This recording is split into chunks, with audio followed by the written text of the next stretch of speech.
So welcome, our beloved visionary leader, Paul. We appreciate your consistent solidarity. And as always at Setsi, we begin all things by acknowledging our creator, acknowledging the original stewards of the various lands we're on. We acknowledge all our ancestors. We acknowledge all those who toiled without compassion or compensation. We acknowledge all our elders and community stalwarts whose shoulders we stand on as we build, share, and learn together for our collective liberation and sovereignty. So, Paul, can you please introduce yourself to our listeners and viewers and share a bit about your remarkable work?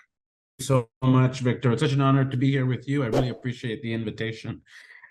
So who am I? I'm Paul Taylor. I am the son of Bernadine Taylor and the grandson of Maisie Baker and the great-grandson of Rebecca Thompson. And, you know, I acknowledge those women, brilliant Black women, because they are a huge part of who I am. They've informed who I am. They've informed how I lead. So a lot of the things that I feel like I've been held up for, people congratulate me for. You know, not only have they been done alongside many, many colleagues, but they've also been inspired by, you know, the teachings and the examples that I've seen Black women and Black women in my family lead with. So I think that's when I think about my leadership, that's where I begin.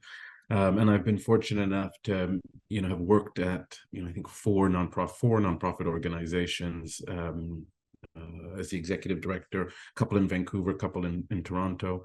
Most recently, I was the executive director of FoodShare Toronto. And for quite a while, I've been teaching at Simon Fraser University, a course on fundraising, and of course, a couple of courses on leadership. Incredible.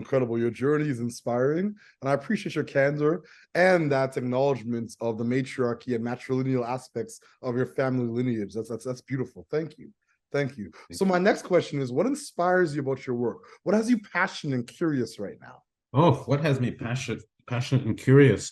I think what inspires me is really that, you know, my mother, and one of the things I'm grateful for is that she raised an optimist. And she, you know, she told me that if I believed something needed to change, that I need to get started and roll out my sleeves and work to change it. So that's just always what I continue to believe. So for me, what is inspiring is, although, you know, we see suffering, we see harm, we see some of which is imposed by governments, some of which, you know, imposed by organizations. I believe all of that can change, but I think we all need to be dreaming in color and not give up on, you know, a big dream for what our lives can be and what our communities can be. So that's the kind of thing that has me inspired. Ashe. Well, that sounds like a name of a new consultant from Optimists Who Dream in Color. You know what I mean? It's like an advisory service right there, a t-shirt or something. You know what I mean? I like it. Dream in Color. might be more appropriate than evenings and weekends. No, you know what I mean? Listen, Yeah. I love it.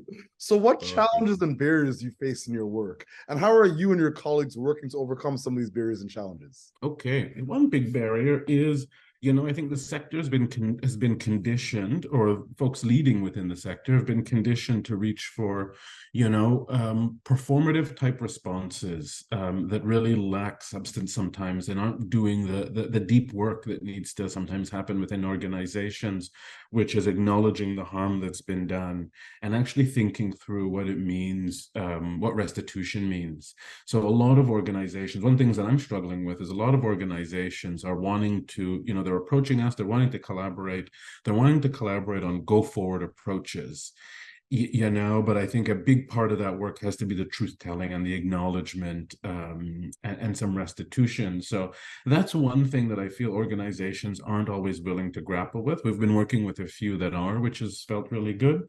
But you know, a big challenge for me is that organizational leaders have been conditioned to kind of compete with one another, reach for the,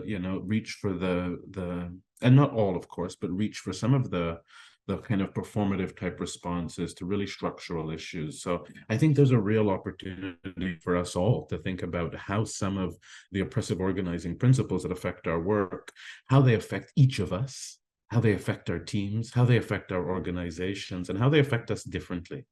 And what needs to be done to actually move forward in a good way. So that's work. I'm actually also, and maybe it's because I'm that optimist, but I'm also excited about that work. It's hard work, but it's, you know, when there are groups that come to us that are willing to do that work, it excites me. When groups are engage us and want to start talking to their teams about their experience. One of the things that's become really important for us is having those organizations, before we start talking to their colleagues, having those organizations make it really clear what their commitment is to their colleagues when we open up to have these kinds of conversations. People have been through engagement sessions, they've shared painful experiences, and they haven't seen anything done. They've seen reports collect dust. So, for us, it's been really about trying to cement those commitments that organizations have to their communities, including their staff teams and their volunteers, before going out and asking people a bunch of questions, so that we can remind folks or share that commitment before they start sharing. Shay, I couldn't agree more. The performative actors and institutions sometimes in our community that have done harm, whether intentionally or unintentionally, sometimes they do this virtual signaling thing, and sometimes make commitments, usually to consultants or advisory groups, to solve a problem that is much deeper than a report or a set of key informant interviews that potentially be shelved or no one could speak of because of a non-disclosure agreement, So I couldn't agree more. And yeah, there's a lot of work to be done in terms of that true telling and true seeking. So I give thanks for your candor and your consistent leadership. So my next question is, do you have a set of key priorities right now in your work? Key priority, making sure that I'm centering rest and joy. I will do work. I'll always have work to always have things to work on. But for me, the key priority is making sure with anything that I'm doing, I think about my ancestors and what they would have hoped for me. And I know they would have hoped for me to continue the struggle, and for me to be thinking about being an ancestor one day and open doors and leave those doors open for folks to come after me. But also, I think one thing that gets lost is that our ancestors would actually also want us to go outside and play. They want us to eat delicious food. They want us to, enjoy time in community. Like, that's a huge part of what they were fighting for and what we all continue to fight for. So for me, a priority has to be to respect their sacrifices and ensure that I'm making time and space to enjoy the things that are afforded to me, in large part thanks to their sacrifices and their commitment to thinking about folks like me coming down the pipe. Ashe, ashe. So how do you feel about the future of philanthropy, the nonprofit and charitable sectors in Canada? Maybe sometimes optimistic, and maybe this is sometimes a little bit less optimistic. And I think part of the reason, maybe I'll start with why I'm a little bit pessimistic. And I think it's because of how deeply embedded things like white supremacy, capitalism, ableism, patriarchy, how those things profoundly affect the sector. I see it all the time, a number of ableist policies, it's omnipresent. So I think we really need to be ensuring that we're dealing with those things and recognizing and honestly recognizing the impact that those things and how insidious those things have been, those organizing principles have been on how we do the work that we do. But I'm not seeing all organizations. The last organization I worked at, loved it, had a great time with incredible colleagues. And I remember when I first got there, there was a real reluctance to acknowledge to say white supremacy, to acknowledge white supremacy. Well, I don't have that reluctance, and I'm certainly not. I try my best not to be held back by white fragility. So, for me, it was important to ensure that the folks that I was working with, particularly those on the board, understood how white supremacy was impacting all of our work. Yeah, so I think that's a big one. We've got to tease it out. We've got to look at the ways, challenging white supremacy is not about diversity potlucks, is not about, those sorts of performative things. It's about actually looking at where are people sitting in your organization, who's paid the most, who's paid the least? What's the relationship between those paid the most and the least? Is there a ratio? Is it Black and brown folks, Black and brown women that are at the bottom of the pay grid? And why is that? Those are the kinds of difficult questions that the sector has to grapple with if we're going to come out of this moment in time in a much better way, in a way that really allows us to walk together in a good way. Ashe. So what is your ultimate goal, and what does success look like and feel like to you and your colleagues? I think success looks differently for all of us. I think we engage in this work for different reasons. I can say for me, success is about, as someone who grew up with poverty and grew up navigating poverty and recognizing those systems and how harmful those systems can be and what messaging that tells people. For me, success is about changing systems, changing expectations, people feeling like they can push back on harmful systems and actually seeing some success. Because like I say, for me, I think all of the things that we've been convinced are inevitable, all of them, most of them are changeable. So for me, success is when we're working together to change those things. That's incredible. Thank you.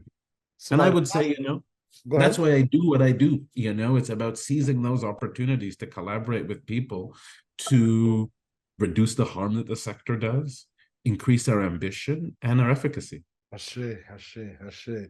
So my last question, my beloved colleague, do you have any closing thoughts or a call to action for our listeners and our viewers? Just one. I just want to thank you, for the work that you do and the ways that you from the other roles that I've been in, have thoughtfully reached out, thoughtfully looked to ask if there were things that you could be doing to support the work that I was involved in. I think that's had a profound impact on me, and I know you're doing the same with others. I know you're lifting up the work of others, especially those whose work isn't always seen and celebrated. And yeah, I think about members of my family whose work wasn't seen, wasn't celebrated. They weren't compensated for that work.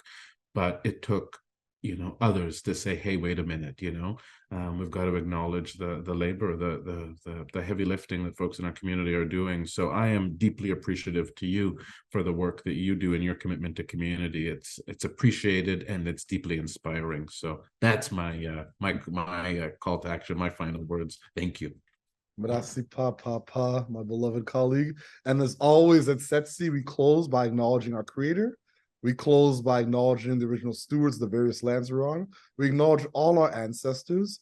We acknowledge all those who toiled without compassion or compensation. We acknowledge all our elders and community stalwarts whose shoulders we stand on as we build, share, and learn together for our collective liberation and sovereignty. Thank you so much, Paul, for all that you do for so many.